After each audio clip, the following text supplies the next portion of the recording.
بسم اللہ الرحمن الرحیم۔ الصلاۃ والسلام علیک یا رسول اللہ وعلی آلک واصحابک یا نور اللہ۔ رحمت عالم صلی اللہ علیہ وآلہ وسلم نے 12 ربیع الاول شریف کو صبح صادق کے وقت دنیا میں تشریف لا کر بے سہاروں، غم کے ماروں، دکھیاروں اور در در کی ٹھوکریں کھانے والے بیچاروں کی شام غریبہ کو صبح بہارا بنا دیا۔ 12 ربیع الاول شریف کو نور والے آقا صلی اللہ علیہ وآلہ وسلم کی دنیا میں جلوہ گری ہوتے ہی کفر و ظلمت کے بادل چھٹ گئے۔ شاہ ایران کسریٰ کے محل پر زلزلہ آیا اور محل کے 14 کنگرے یعنی وہ طاقچے جو محل کی خوبصورتی کے لیے بنائے گئے تھے وہ گر گئے۔ ایران کے آتش کدے یعنی وہ مکان جہاں آگ کی پوجا کی جاتی تھی کی آگ بجھ گئی جو 1000 سال سے جل رہی تھی اور کبھی نہ بجھی تھی۔ دریائے s.a.w خشک ہو گیا، بت سر کے بل گر پڑے اور کعبے کو وجد آ گیا۔ حضور اکرم صلی اللہ علیہ وآلہ وسلم جہاں میں فضل و رحمت بن کر تشریف لائے اور یقیناً اللہ پاک کی رحمت نازل ہونے یعنی اترنے کا دن خوشی و مسرت کا دن ہوتا ہے۔ چنانچہ اللہ کریم پارہ 11 سورہ یونس آیت 58 میں ارشاد فرماتا ہے۔ ترجمہ: تم فرماؤ اللہ ہی کے فضل اور اسی کی رحمت اور اسی پر چاہیے کہ خوشی کریں، وہ ان کے سب دھن دولت سے بہتر ہے۔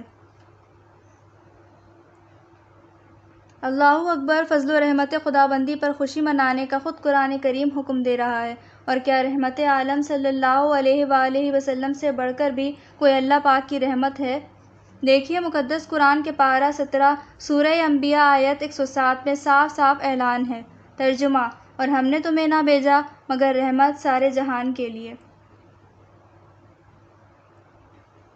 الحمدللہ 12 ربیع الاول مسلمانوں کے لیے عیدوں کی بھی عید ہے۔ یقیناً حضور پر نور صلی اللہ علیہ وآلہ وسلم جہاں میں شاہ بحر و بر بن کر جلوہ گر نہ ہوتے تو کوئی عید نہ ہوتی، نہ کوئی شب برات، بلکہ کون و مکان کی ساری رونق و شان اس جان جہاں رحمت عالمیان صلی اللہ علیہ وآلہ وسلم کی قدموں کی دھول کا صدقہ ہے۔ میلاد اور ابو لہب۔ جب ابو لہب مر گیا تو اس کے بعض گھر والوں نے اسے خواب میں برے حال میں دیکھا۔ پوچھا، مرنے کے بعد کیا ملا؟ بولا، تم سے جدا ہو کر یعنی مر کر مجھے کوئی بھلائی نصیب نہ ہوئی۔ پھر اپنے انگوٹھے کے نیچے موجود سوراخ کی طرف اشارہ کرتے ہوئے کہنے لگا، سوائے اس کے کہ اس سے مجھے پانی پلا دیا جاتا ہے، کیونکہ میں نے صوبیہ لونڈی کو آزاد کیا تھا۔ حضرت علامہ بدر الدین عینی رحمۃ اللہ علیہ فرماتے ہیں، اس اشارے کا مطلب یہ ہے کہ مجھے تھوڑا سا پانی دیا جاتا ہے۔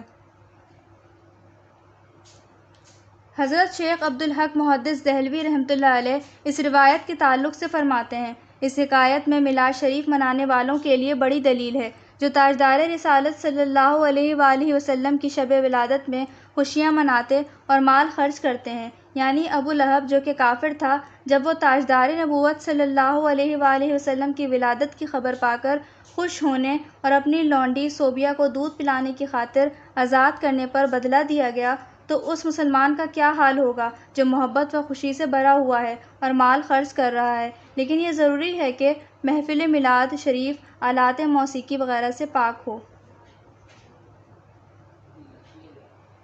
دھوم دھام سے عید میلاد منائیے کہ جب ابو لہب جیسے کافر کو بھی ولادت کی خوشی کرنے پر فائدہ پہنچا تو ہم تو الحمدللہ مسلمان ہیں۔ ابو لہب نے اللہ پاک کے رسول صلی اللہ علیہ وآلہ وسلم کی نیت سے نہیں بلکہ صرف اپنے بھتیجے کی ولادت کی خوشی منائی اور اپنی لونڈی صوبیہ کو دودھ پلانے کے لیے آزاد کیا، اس پر اس کو بدلہ ملا، تو ہم اگر اللہ کریم کی رضا کے لیے اپنے آقا و مولا محمد الرسول اللہ صلی اللہ علیہ وآلہ وسلم کی ولادت کی خوشی منائیں گے تو کیوں کر محروم رہیں گے؟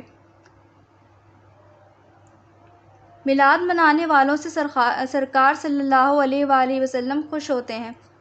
ایک عالم صاحب رحمۃ اللہ علیہ فرماتے ہیں، الحمدللہ مجھے خواب میں اللہ پاک کے پیارے نبی صلی اللہ علیہ وآلہ وسلم کی زیارت ہوئی۔ میں نے عرض کی، یا رسول اللہ صلی اللہ علیہ وآلہ وسلم، کیا آپ کو مسلمانوں کا ہر سال آپ کی ولادت مبارک کی خوشیاں منانا پسند آتا ہے؟ ارشاد فرمایا، جو ہم سے خوش ہوتا ہے ہم بھی اس سے خوش ہوتے ہیں۔ حضرت بی بی آمنہ رضی اللہ تعالی عنہا فرماتی ہیں، میں نے دیکھا کہ 3 جھنڈے نصب کیے گئے، ایک مشرق، میں، دوسرا مغرب میں اور تیسرا کعبے کی چھت پر، اور حضور اکرم صلی اللہ علیہ وآلہ وسلم کی ولادت ہو گئی۔ جشن ولادت منانے کا ثواب۔ حضرت شیخ عبدالحق محدث دہلوی رحمۃ اللہ علیہ فرماتے ہیں، سرکار مدینہ صلی اللہ علیہ وآلہ وسلم کی ولادت کی رات خوشی منانے والوں کی جزا یعنی بدلہ یہ ہے کہ اللہ پاک انہیں فضل و کرم سے جنات النعیم یعنی نعمتوں والی جنتوں میں داخل فرمائے گا۔ مسلمان ہمیشہ سے محفل میلاد کرتے آئے ہیں اور ولادت کی خوشی میں دعوتیں دیتے، کھانے پکواتے اور خوب صدقہ و خیرات دیتے آئے ہیں، خوب خوشی کا اظہار کرتے اور دل کھول کر خرچ کرتے ہیں۔